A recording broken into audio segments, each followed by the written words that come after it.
The sun was just beginning to crest the peaks of the Chapada Diamantina mountains when 37-year-old Ricardo Mendes cinched the strap of his helmet and took a final swig of water before mounting his bicycle. Beside him, his son Gabriel, only 10 years old, adjusted the lime-green backpack on his shoulders, trying to look as prepared as his father. The dirt road before them was bathed in a soft golden light, and the crisp morning air carried the faint scent of damp earth, mingled with the fine dust kicked up by their first steps. Their guest house was just a few kilometers away, and the route they had planned followed a packed earth road that climbed slowly toward a little-known viewpoint. Ricardo had gotten the tip from João Batista Ferreira, an experienced local guide and an old friend. "The place is beautiful, but be back before 3. He had warned, leaning against the guest house reception counter. "The weather here changes fast, and you don't know all the trails." Ricardo had smiled but promised nothing. The adventure was precisely what he wanted to offer his son: a connection with nature, a physical challenge, and that sense of freedom only a ride far from the city could provide. Gabriel, for his part, was excited. Though a little nervous, he had never ridden a mountain trail before. His 24-inch blue bike seemed small against the grandeur of the landscape unfolding before them. Soon after they set off, the road led them through open fields where a gentle wind carried the distant sound of running water. Small wooden bridges crossed narrow streams, the clatter of their tires on the dry planks echoing through the valley. Further on, imposing rock walls rose on both sides, their reddish stone scarred by centuries of erosion. Some crevices were so narrow they seemed to slice through the rock like knives. Ricardo kept a steady pace, glancing back from time to time to make sure Gabriel was keeping up. The boy pedaled with concentration, biting his lower lip but never complaining. On each steeper incline, his father would downshift and offer encouragement. "Legs of steel, son. Deep breaths. You've got this." Around 10 in the morning, they took their first break, leaning their bikes against a large, lichen-covered boulder. Ricardo drank deeply from his water bottle while Gabriel unwrapped one of the sandwiches his mother had prepared. The green whistle, a gift from her for safety, dangled from his backpack strap, swaying with every movement. Its sharp sound could carry for miles. They started pedaling again, passing through small clearings where the orange-hued soil glowed under the now warmer sun. They crossed paths with a pair of hikers, Eduardo and Lucia Amaral, near noon. They exchanged greetings, and the hikers noted the curious contrast: the tall father in a yellow and black jersey and the small boy with a backpack that seemed almost bigger than he was. Eduardo would later remark that it looked like a scene from a movie, a father and son alone in such a vast landscape. A few minutes after this encounter, Ricardo pointed to a side trail branching off from the main road. It was narrower, flanked by low bushes, its ground covered in loose stones. "This way," he said confidently. "It's a faster way back to the guest house, and we'll get a different view." Gabriel didn't question it, simply adjusted his helmet and followed his father. The new path, however, proved more difficult. The terrain shifted between short climbs and steep descents, always hugging rock walls that cast deep shadows over the trail. In some sections, the edge of the path seemed to give way to an emptiness of rock and scrub below. Ricardo slowed down, offering guidance. "Stay on the inside, Gabriel. Careful on the curves." Around 3 o'clock, a lone cloud drifted over the sun and the wind began to blow harder through the crevices. The low trees rustled and the wind echoed between the rock walls, creating an unsettling whistle. There was no longer any sign of other hikers or cyclists. Soon after, they reached a bend where the trail narrowed even further. On the right, a sheer rock face rose vertically. To the left, an abyss fell away out of sight. Ricardo looked back and saw Gabriel stopped, breathing heavily. "You okay?" he asked. The boy nodded, but his eyes were fixed on a dark fissure that opened just ahead like a narrow mouth in the stone. It was at this point that their fate began to close in on them, and no one at the guest house could have imagined it was the last time father and son would be seen alive. The side trail soon revealed it was not just narrower but also more treacherous.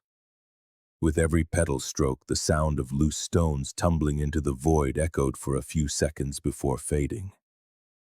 Gabriel, his hands gripping the handlebars, fought to keep his balance, the weight of his backpack pulling him backward on the climbs and sideways on the descents. Ricardo rode slightly ahead, turning periodically to shout words of encouragement. The wind, no longer in light gusts, began to gain force, whistling through rock fissures like a distant signal. As they rounded a tight corner, Ricardo stopped. The trail split in two. A narrow, seemingly easier path continued to the left, while another climbed abruptly to the right over natural stone steps toward an immense rock wall. Without much hesitation, Ricardo chose the path to the right, believing a short climb might offer a shortcut back to the main road. Gabriel followed in silence, his breath coming in short gasps. The effort of pushing his bike up certain sections was already making his leg muscles burn. Noticing his son's fatigue, Ricardo called for another rest. They leaned against a rock outcropping, sheltered from the wind. He opened Gabriel's pack and took out the last sandwich. "Eat up, son. We're almost there." "Dad, how much longer to the guest house?" Gabriel asked, his mouth full. "An hour tops, but we have to pick up the pace. The weather's turning." The sky, a brilliant blue that morning, was now streaked with gray clouds gathering on the horizon. The air felt colder and the wind carried fine particles of dust that clung to their sweaty faces. Back on the path, they reached a stretch so narrow they had to dismount and push their bikes. To their left, a deep fissure opened in the rock wide enough to swallow a person. It was here that, unnoticed, one of the straps of Gabriel's backpack snagged on a dry branch. When he pulled free, a piece of the lime-green fabric tore off, left to flutter in the wind. Ricardo never saw it. This small detail, however, would become a solitary clue to the path they had taken. Further on, the trail began an irregular descent, snaking down the rock face. The sound of the wind was replaced by a heavy silence, broken only by the crunch of their tires on the stones. Ricardo scanned the path ahead, searching for the bend that he believed would lead them back to the main road, but each turn only revealed another, the descent seeming to draw them deeper into a more isolated valley. From this moment on, the story splinters into hypotheses and silence. It is the point where the known path ends, and the mystery that would last nearly a decade begins. Back at the guest house, the reception clock read 5 p.m. when Marília Mendes, Ricardo's wife and Gabriel's mother, realized something was wrong. They had planned to be back by 4 at the latest. Marília, who had spent the day reading on the veranda, had tried calling Ricardo's cell phone, but the call wouldn't connect. The signal was notoriously unreliable in the Chapada, but still, the unease that had been simmering in her chest began to tighten its grip. João Batista Ferreira, the guide, returned from a tour and found Marília waiting at the entrance. "They're not back yet?" he asked, adjusting his wide-brimmed hat. Hearing her answer, his brow furrowed. He stared at the distant mountains, their outlines already being swallowed by the evening shadows. Without wasting a moment, João jumped on his motorcycle and sped off down the dirt road. He called their names, but only the echo answered. He returned just before 7 p.m., his face grim. Nothing, not a sign. They decided to call the military police and the fire department. A team arrived after 9 p.m. with powerful flashlights, ropes, and radios. The commander, a man of firm words and quick movements, gathered information from João and Marília. Aware of the treacherous terrain and the volatile weather, he opted to begin the search at dawn. The next day, before the sun had fully risen, 3 local guides joined the fire department team. João led the group to the point where he believed Ricardo might have taken the alternate route. Near the deep crevice bordering the trail, one of the guides spotted a flash of color caught on a bush. He approached and pulled it free. It was a shredded piece of lime green ribbon, the fabric worn but still recognizable. When informed, Marília collapsed in tears. It was confirmation they had passed this way. The location, however, was perilous. Ropes were anchored to allow 2 firefighters to rappel a few meters into the crevice. But loose rock made every move a risk. Their flashlights illuminated only small sections of the descent, and their voices echoed back, distorted. They found no sign of the bicycles or any other belongings. On the second day, a helicopter surveyed the area. From above, the rock walls looked like endless ramparts, a labyrinth of cracks and fissures. The pilot made several passes, but nothing indicating Ricardo and Gabriel's presence was spotted. As hours turned into days, the mood among the search party shifted from determination to frustration. On the 10th day, the rains intensified and the team's safety became the priority. Small landslides began to occur on the steeper slopes and the official search was brought to a halt. A heavy branch crashed to the ground mere feet from a firefighter preparing to ascend a rope. Back at the inn, Marília clung to sporadic news. Every knock at the door was a spark of hope for a miracle, but it was almost always just a guide bringing the same grim update. Nothing had been found. On the 20th day, the search commander gathered his team. The operation, he explained, would be suspended. The complex geography, the lack of new leads, and the mounting risk of accidents made it impossible to continue. Marília wept silently on the veranda, watching the last helicopter disappear over the horizon. The Chapada Diamantina was returning to its natural silence. But for those who had lived through those days, its landscape would never look the same. The days following the official suspension of the search were the longest of Marília's life. The inn, once bustling with tourists returning from the trails with stories and photos, now seemed drained of all its color. The local guide spoke in hushed tones in her presence. It was a silent respect, but also an unspoken acceptance that the Chapada sometimes does not give back what it takes. Marília returned to Feira de Santana with a suitcase that felt heavier than when she had arrived.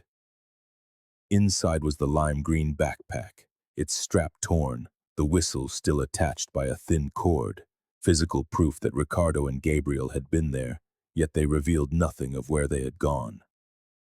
The first weeks were a blur of phone calls and meetings with authorities. There were always promises of further investigation, but in reality the case was a low priority. Disappearances in such remote areas after more than 20 days rarely received additional funding.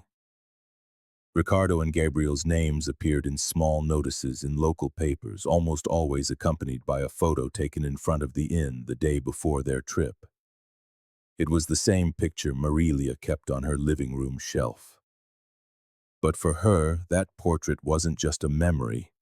It was the last proof that they were still an us. As the months passed, life demanded to be lived.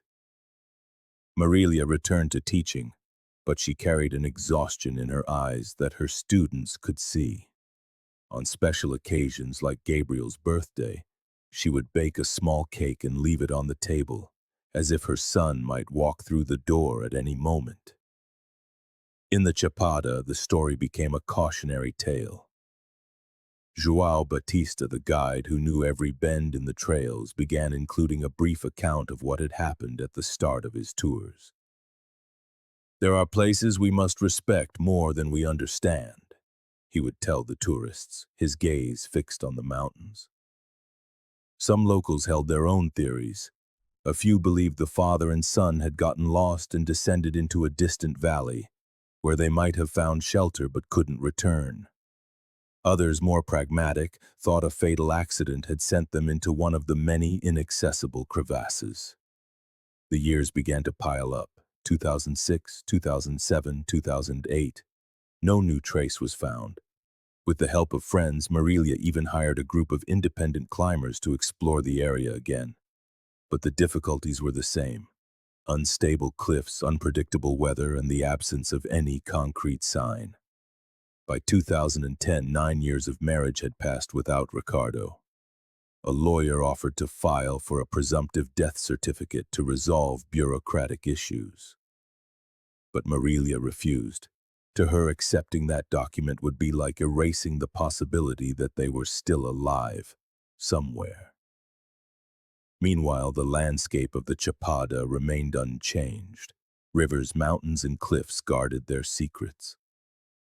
On clear mornings, a golden light touched the stones, revealing shades of red, orange, and gray. On rainy days, the fog descended so thick it swallowed entire trails. It was on one of these blue sky mornings, years later, that something began to change. A group of climbers from Salvador, accustomed to exploring lesser-known routes, decided to venture up a seldom-visited cliff face. One of them had seen an impressive vertical fissure in aerial photographs, about 50 meters high. They arrived early, setting ropes and checking carabiners. The climb was demanding, and the temperature, already high before noon, left their skin slick with sweat. As they ascended, panoramic views of the Chapada opened up below, a sea of green interrupted by giants of stone.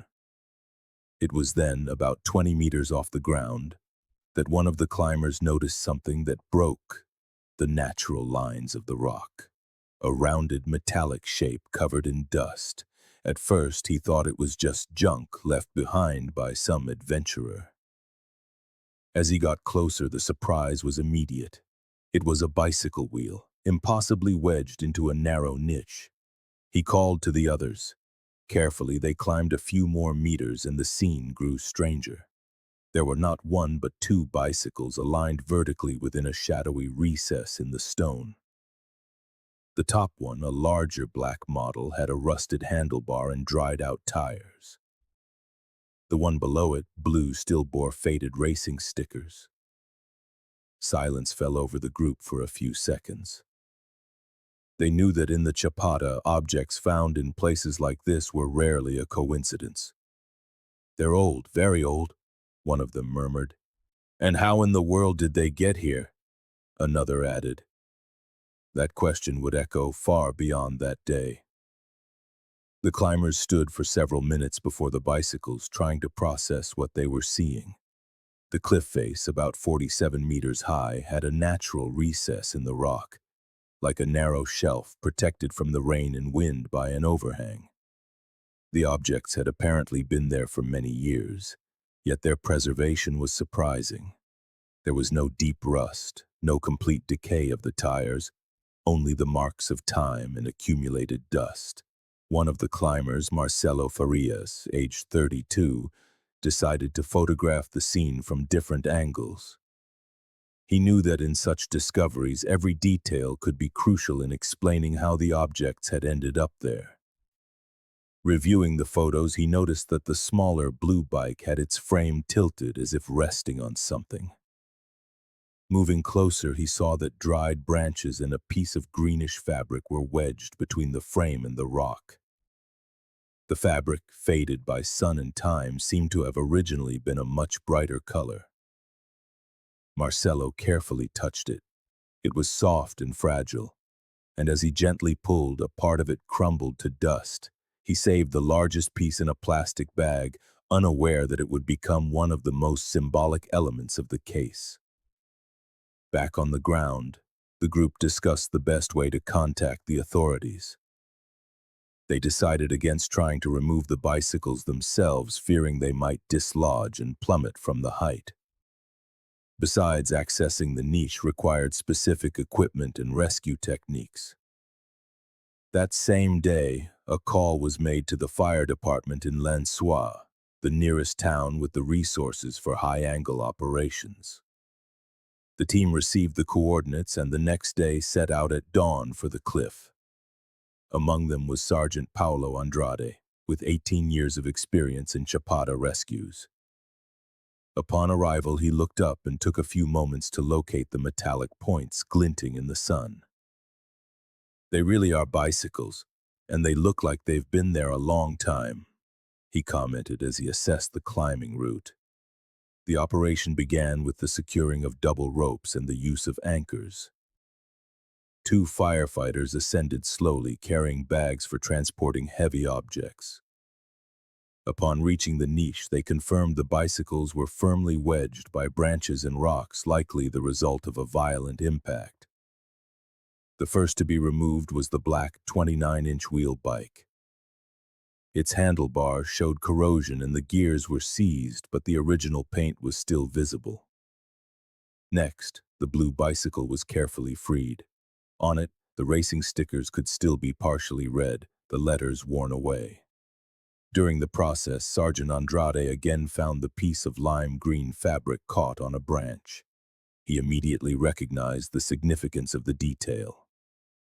Consulting the report filed in 2005, he saw it matched the description of the backpack Gabriel had been wearing.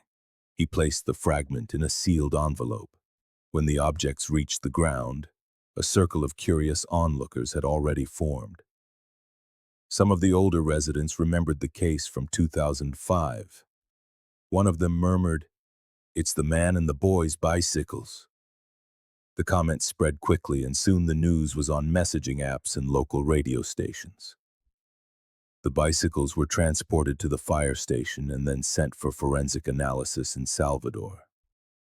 Experts examined the parts, looking for impact marks, scratches, or any other clue that could explain how they ended up nearly 50 meters up a cliff.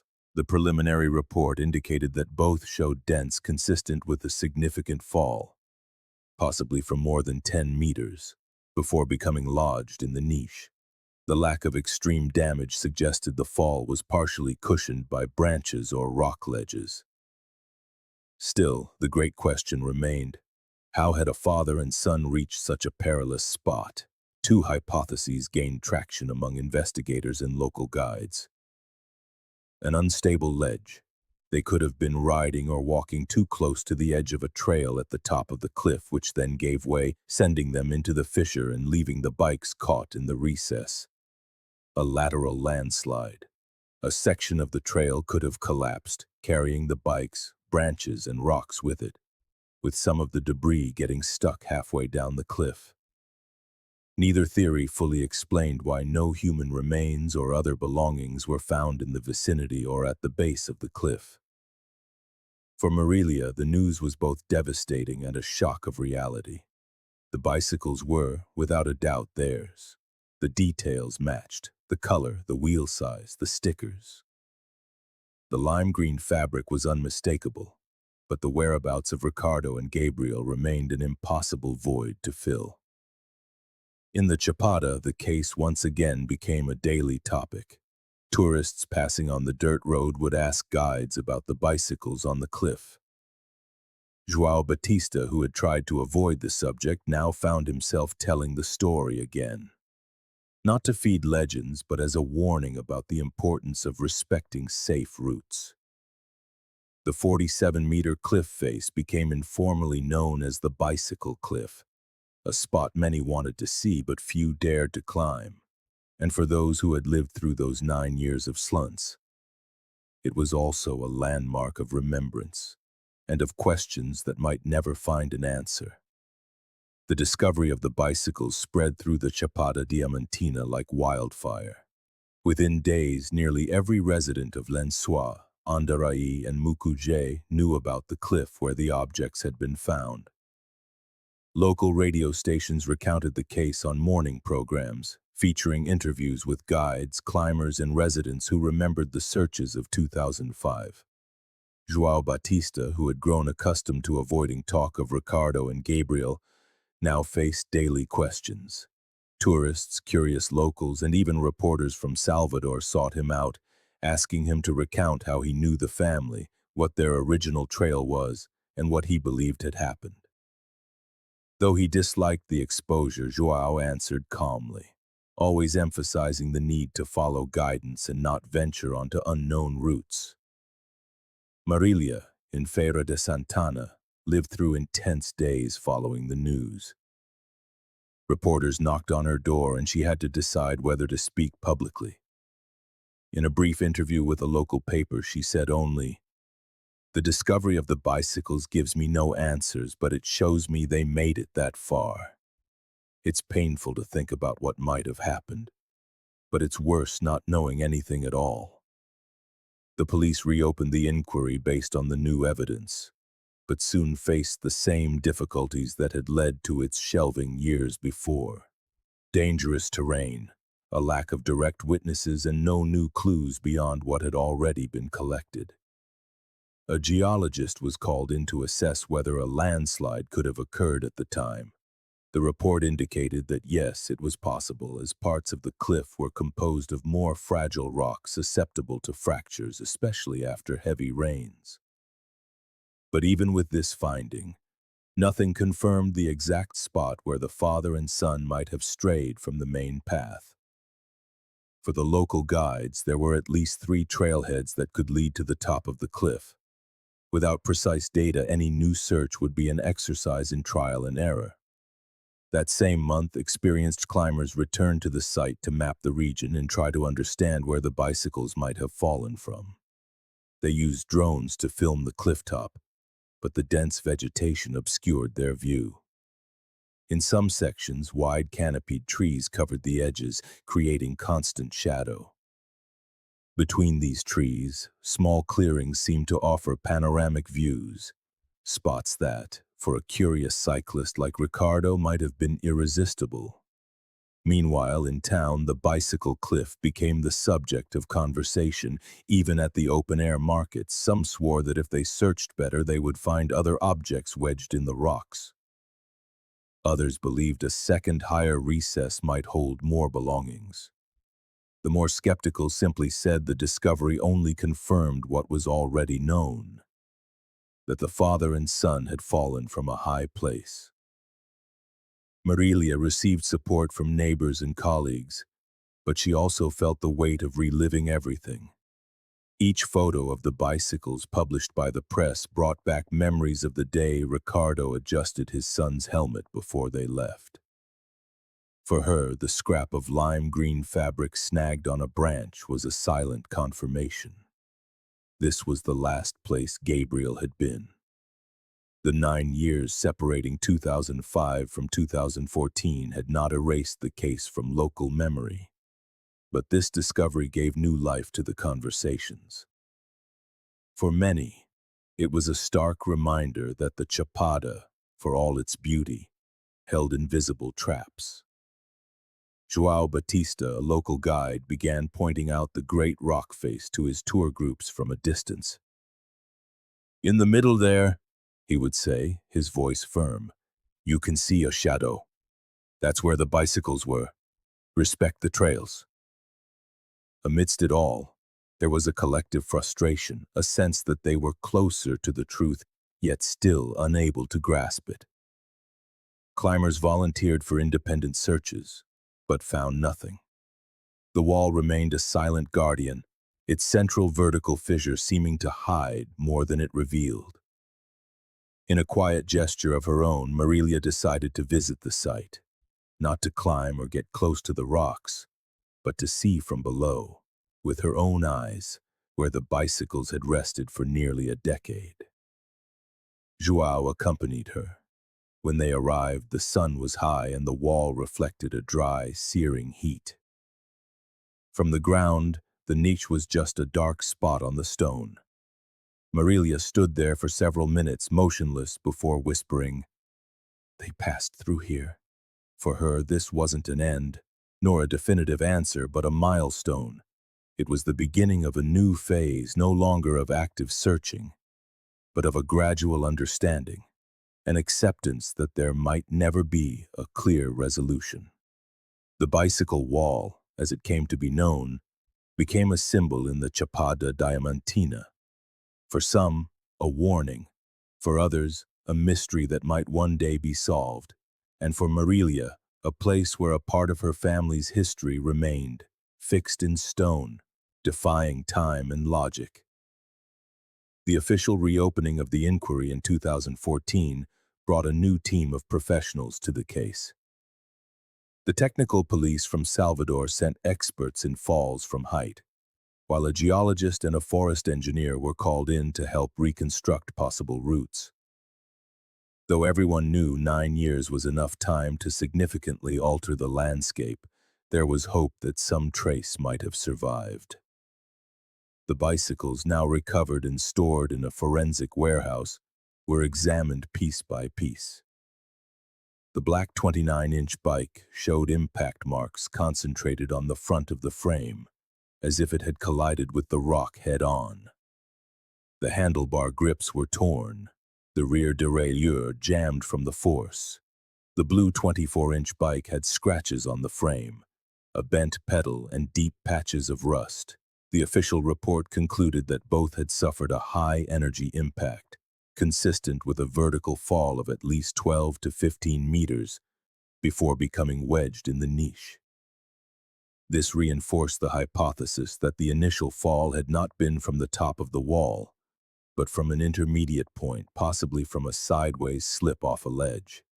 The lime green fabric was analyzed under a microscope. Despite its degradation, they could identify synthetic fibers consistent with sports backpacks manufactured in the early 2000s. It matched the description Marília had given in 2005, leaving no doubt as to its origin.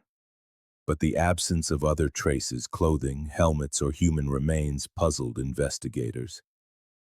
A biologist consulted for the case explained that in an environment like the Chapada, the decomposition of organic matter could be accelerated by extreme temperature variations, animal activity, and heavy rains.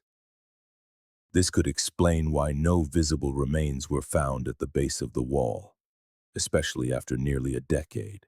Still, the great question remained: how did a father and son end up in such a perilous area? 3 primary theories began to take shape.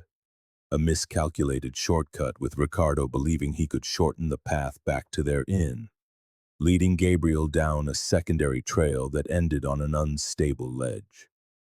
An exploration born of curiosity, the search for a privileged viewpoint for a photograph or a rest, taking them too close to the edge of a fissure, or a sudden loss of control where loose stones on a steep descent could have caused one of the bikes to skid, dragging them both off the trail. João Batista, who had known Ricardo, believed the second theory was the most plausible. He knew Ricardo loved to explore, to venture down alternative paths. He wasn't reckless, but he was perhaps too confident in his own research and sense of direction. Meanwhile, the press began to spin its own narratives, some tinged with sensationalism. Headlines blared about the mystery of the bicycle wall, and documentary filmmakers from independent channels arrived to capture footage of the site. This divided the local residents. Some saw it as a way to keep the memory of the case alive, others felt it was an exploitation of a tragedy. Marília chose not to participate. For her, each public appearance meant reliving a pain she was just learning to manage in silence. Still, she followed every new piece of information from a distance. When her lawyer gave her a copy of the forensic report on the bicycles, she read every line. The technical descriptions were cold, but to her, they were concrete pieces of a puzzle that might never be complete. As the months wore on, volunteer groups of climbers made new attempts to explore the upper part of the wall. Using GPS and old trail maps, they identified 3 possible approach areas, all far from the main route and featuring narrow ledges. But none showed any recent signs of passage. These well-intentioned efforts also raised concerns among experienced guides and firefighters, as unprepared adventurers were now being drawn to the dangerous area. Eventually, the local government installed warning signs at several access points. As the official investigation cooled once more, the story settled into the local lore. Guides, innkeepers, and residents continued to tell it to those who ventured onto the trails. Some accounts were simple and factual, others were more dramatic, painting a vivid picture of what they imagined to be the father and son's final ride. For Marília, life was now divided into a before and an after.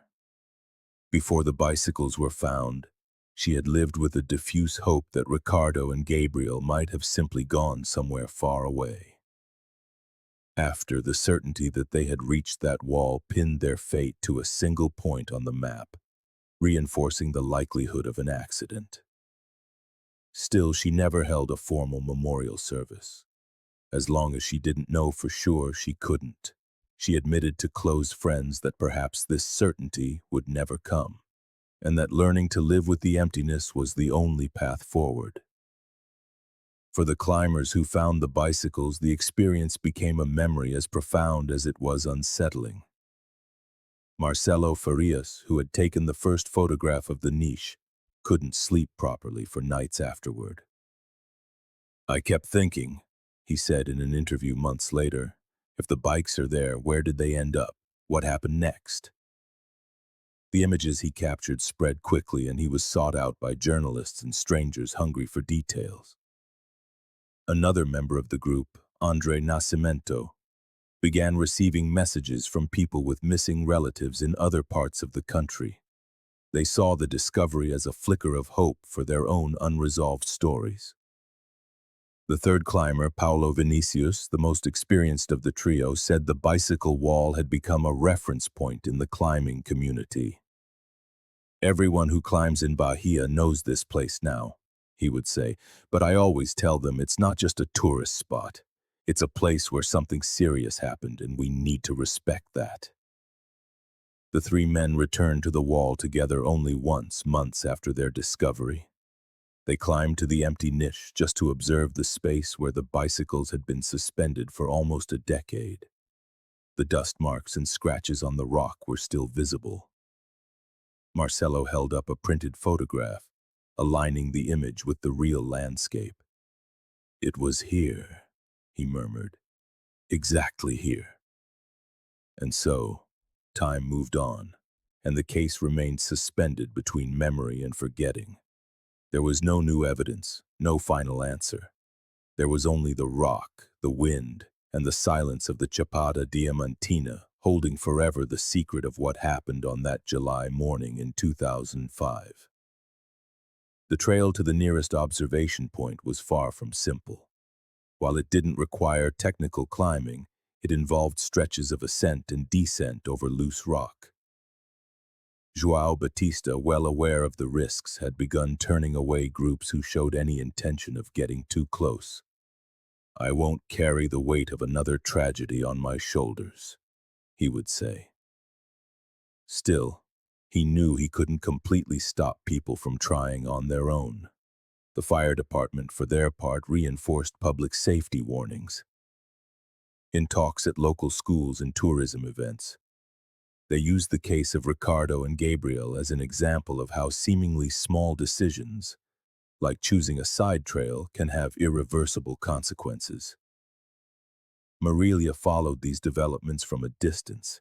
She didn't get directly involved, but she stayed in touch with João and with some of the firefighters who had participated in both the 2005 search and the 2014 bicycle recovery. Once, Marcelo sent her a set of printed photos from the day of the discovery. They came with a simple note: "I hope this brings you some peace." Marília thanked him, but stored the images in a folder with other documents from the case. As the months passed, the bicycle's presence in the media faded.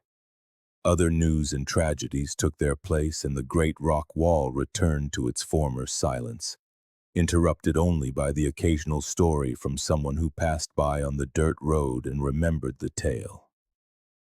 Yet, for the three climbers, the memory of that day remained vivid.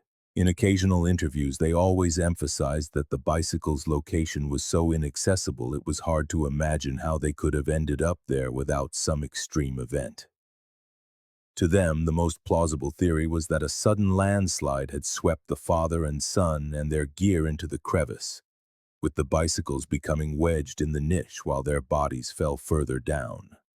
to a point that the search teams may have never reached. This hypothesis, though plausible, was never officially confirmed, but it became one of the most repeated versions among local guides and climbers. And as happens with many unsolved mysteries, the case began to acquire small variations as it was told from person to person. The bicycle wall, as it came to be known, thus began to exist in two dimensions: the physical place, immutable in the landscape of the Chapada, and the symbolic space shaped by the memories, accounts, and interpretations of those who knew of it. And for those who had taken part in the discovery, it remained a point where the concrete and the inexplicable met. A silent reminder that sometimes the mountain keeps the end of the story to itself. Over the years, the bicycle wall transitioned from a curious discovery to being woven into the local imagination as a silent landmark, almost a natural memorial. There were no official plaques telling the story, but anyone who lived in the Chapada knew exactly what those rocks represented. Between 2016 and 2019, the case was still mentioned in sporadic reports on trail safety and mountaineering in Brazil. Whenever someone went missing in the mountains, journalists would seek out local guides for comment, and invariably someone would mention the episode of Ricardo and Gabriel. João Batista continued guiding visitors, but he no longer accepted large groups for remote trails. He preferred shorter, safer excursions, avoiding the strain of dealing with adventurers who underestimated the Chapada. What happened here wasn't a legend, it was real, he would say when he felt a group needed a reminder to be cautious. I knew them. I saw the boy smiling with his blue bicycle the morning they left. Marília maintained her life in Feira de Santana, but the wall was always present in her mind. In 2018, she made a second visit to the site. This time she went alone, accompanied only by a guide hired to take her to a point where the niche could be seen from a distance. She didn't climb, didn't touch the stones. She simply sat, observing. She had brought wildflowers and left them on the ground next to a small pile of stones that other visitors had formed. I don't know if you are here or if you've moved on to another path, she said softly before standing up, but I still talk to you every day. Life in the town, however, moved on. The flow of tourists increased and new businesses emerged, bringing more visitors to the trails. For the younger people arriving, the story of the bicycles was just a curious tale told by older guides. For others, especially families, it was a painful reminder that a person's disappearance can leave behind more questions than answers. In 2019, a group of independent documentary filmmakers returned to the Chapada to film a special on accidents in natural environments. They included the bicycle wall as one of the region's most emblematic cases. Marília was invited to participate but declined to appear on camera. I don't want my face to become an image in a program, she explained. The story is theirs, not mine. The renewed interest brought more visitors to the site, and once again there were concerns about safety. 2 foreign tourists tried to approach the wall without proper equipment and had to be rescued by firefighters. The incident reinforced the local government's decision to install new warning signs and to strengthen awareness efforts with tourism agencies. For the climbing community, the bicycle niche became a reference point for technical training and also for more serious conversations about ethics in mountaineering. The unwritten rule was simple. This was not a spot for extreme photos, but a place that deserved respect for the story it held. Marília continued her life with discretion. The calls from journalists had stopped, and there were no new developments from the investigation. The box of documents and clippings remained stored away, and she rarely opened it. When she did, it was in silence, leafing through the pages and holding the piece of lime green fabric gently, as if the mere touch could erase what little remained of it. In the Chapada, the wall remained unchanged. The winter morning sun painted it gold. On rainy afternoons it hid beneath veils of mist.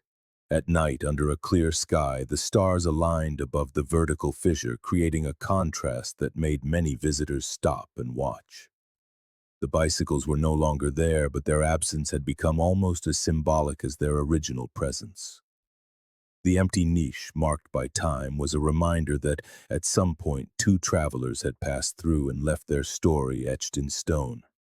Each year, a few visitors would still leave stacked stones or small objects at its base.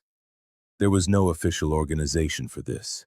It was a spontaneous gesture repeated by people who may have never known Ricardo and Gabriel, but who felt that the place called for a sign of respect. In late 2020, with the travel restrictions imposed by the pandemic, the wall received fewer visitors. For a few months, the Chapada returned to an almost absolute silence, broken only by the sound of the wind cutting across the slopes and the rain pattering on the broad leaves of the vegetation. For João, it was strange to see the trails empty, but it was also a temporary relief. Fewer people in dangerous areas meant less risk of accidents. Marília spent this period in seclusion, looking over old photos and memories of trips. With time moving more slowly, she felt she could look at the story without the same weight as before. Not because she had overcome it, but because she had learned to live with the space their absence occupied. The bicycle wall, firm and silent, was still there. And it would remain long after everyone who knew the story was gone.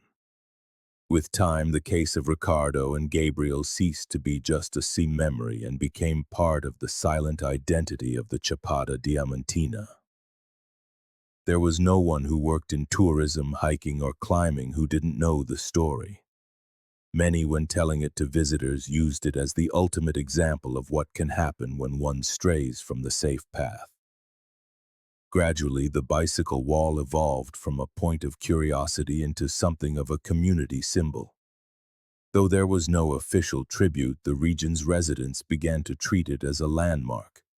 The name, though informal, was absorbed into the local vocabulary. At markets and in sidewalk conversations, the subject still came up, especially during high season when more tourists and adventurers arrived. Guides would exchange stories of groups who wanted to get a closer look and discuss ways to balance legitimate interest with the need for safety. João Batista was one of the most resolute on this point. What happened there is not to be romanticized. It's not a spot for a selfie. It's to remind us that the mountain is beautiful, but it is also treacherous. This firm stance influenced other guides, who began to adopt a similar approach. Some tourism agencies included the wall as part of their itineraries, but always with the instruction to observe it only from safe, distant points. For the younger people hearing the story for the first time, there was a mixture of fascination and unease. Fascination with the mystery and the story's endurance over time. Unease upon realizing that the ending, even after the discovery of the bicycles, remained undefined.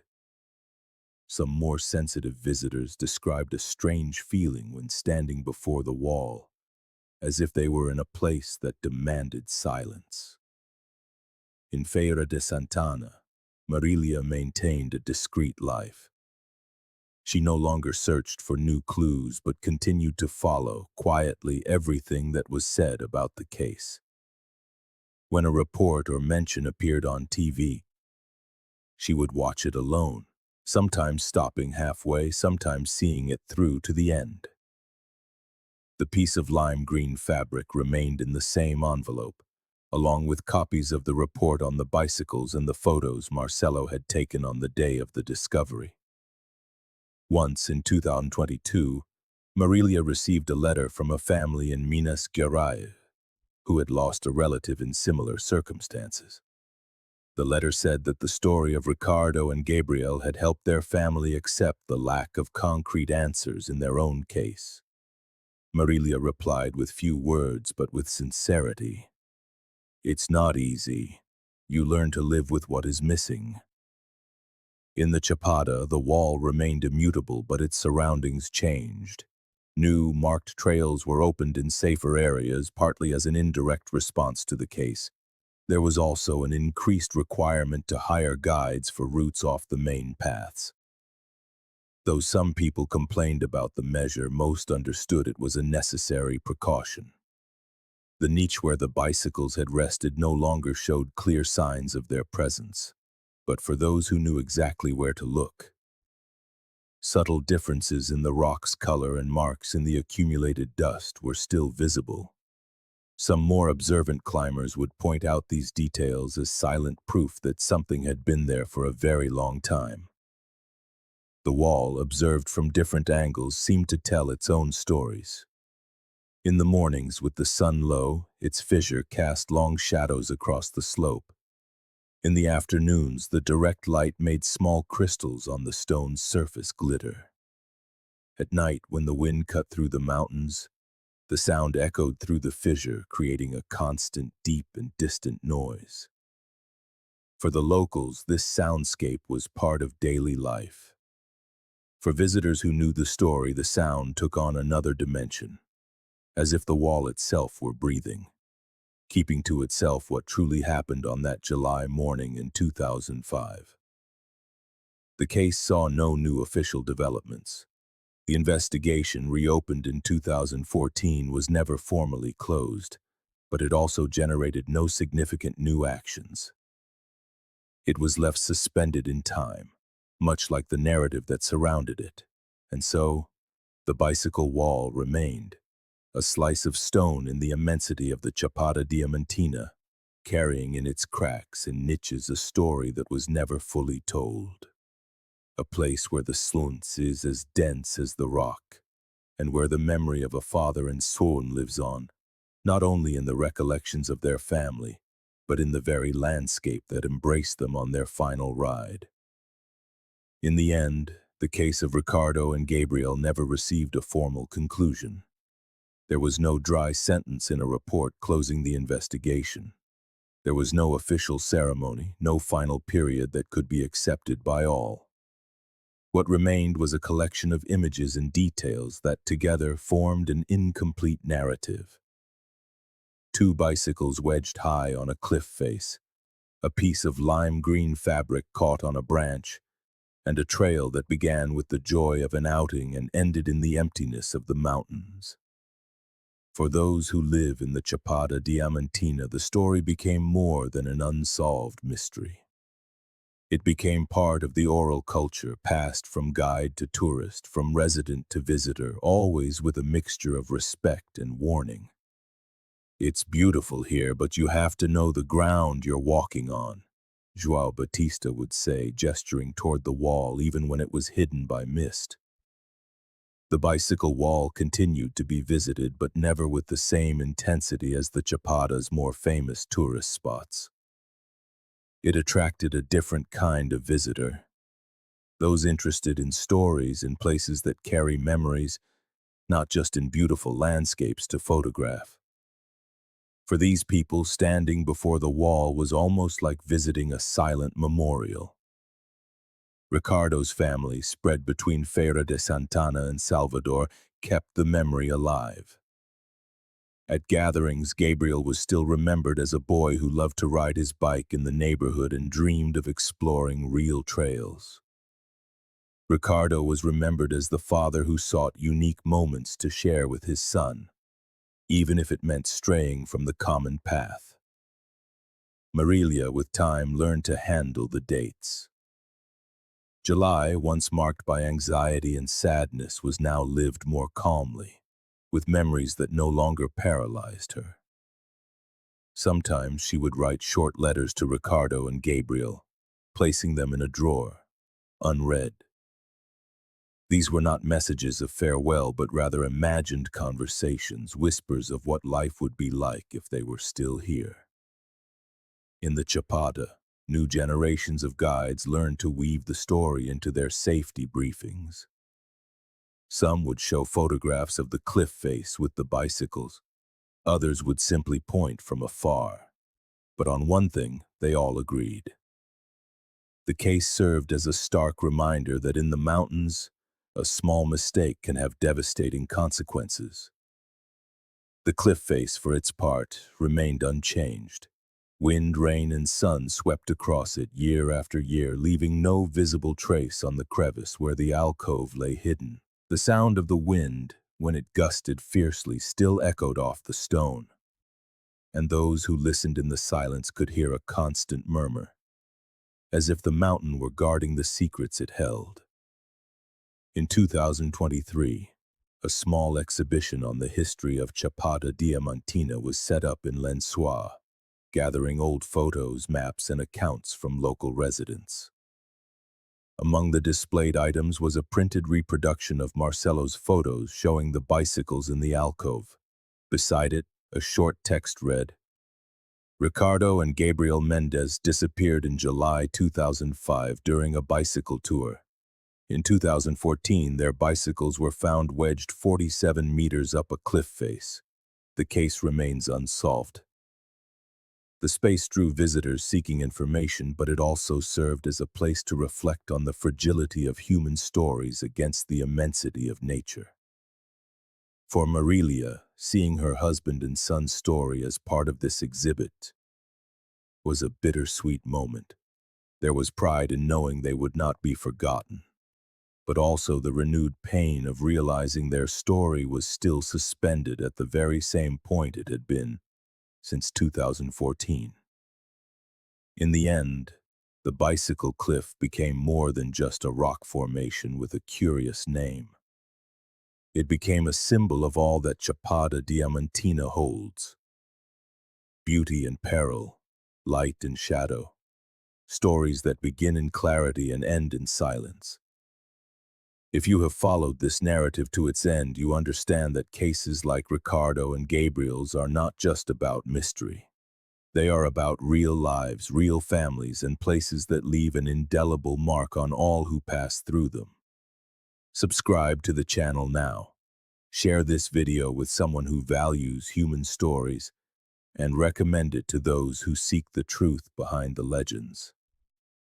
Every story preserved keeps memories alive and helps prevent similar tragedies from happening again.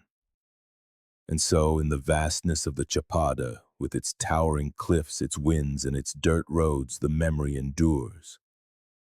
Of a father and son who went for a bike ride one July morning and never returned, leaving behind only 2 bicycles, a lime green backpack, and a mystery that perhaps only the mountain itself can explain.